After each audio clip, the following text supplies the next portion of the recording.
This is the third of 3 presentations on pain and pain assessment. And the third type of pain is generalized or central pain. It's the more difficult to understand. And just reprise some of the things we said about approaching the patient with pain. First of all, the patient is the best and your only witness, so you need to ask and listen to what is being said carefully. Remember, not all pain is the same. There may be not an anatomic cause, but as in this case, there may be a process that needs understanding.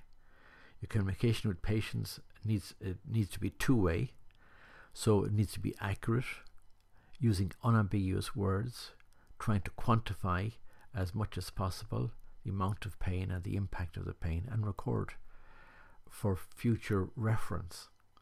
Our attitude to the patient and to their pain is communicated, and so it can be therapeutic or the reverse.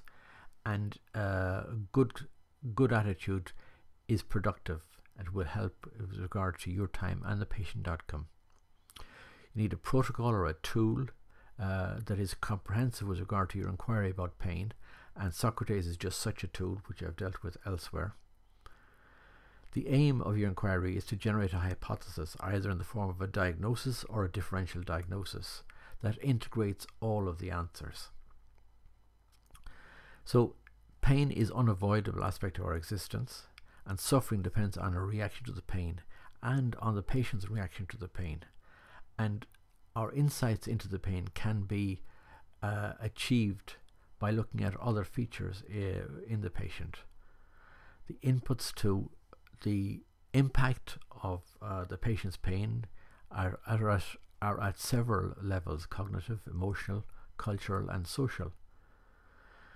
So we've followed this lady from her fall in a supermarket floor with a fracture to neuropathic pain from a reflex sympathetic dystrophy syndrome, and now she has issued proceedings, and she's in a conflict situation and is having a great deal of problems, and this has amplified her pain.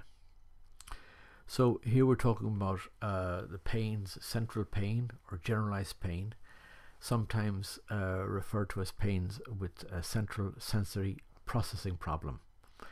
And fibromyalgia would be the most common of these pains.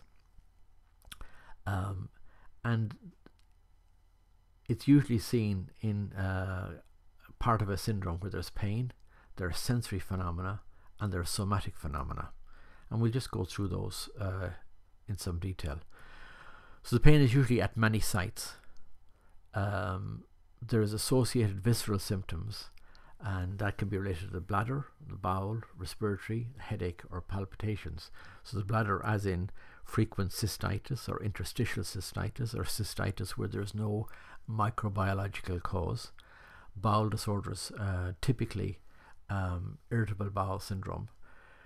Dysfunctional breathing, where there's no underlying definable respiratory disease, yet there are respiratory symptoms. Headaches, that are sometimes characterized improperly as migraine or cluster headaches or something like that. And palpitations, where there's no definable cardiac rhythm abnormality. There can be associated sensory symptoms like vertigo, sensitivity to noise or to light, subjective swelling, where the patient feels a hand or a limb is swollen and yet objectively one can't see that, and the presence of allodynia, which I've referred to in the second presentation. The patients frequently have fatigue and sleep problems, and some people think these may be primary rather than secondary, and they respond quite poorly to conventional analgesia.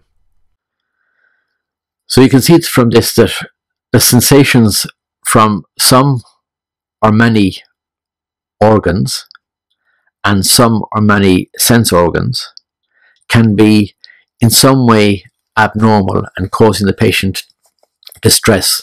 Hence the understanding of this type of pain as being a central sensory processing problem. And we don't know why it happens.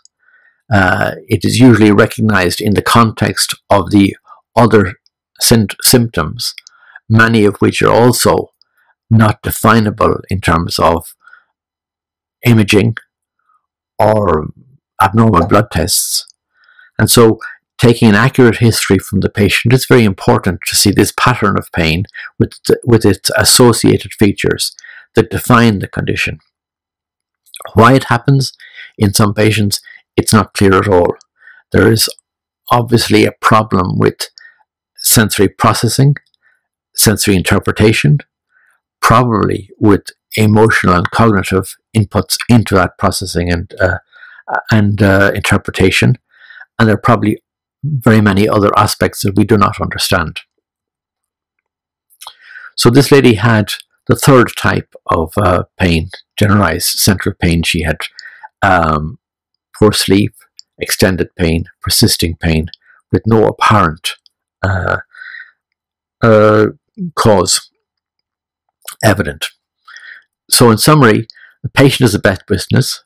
The pain is an indication of a lesion or a process.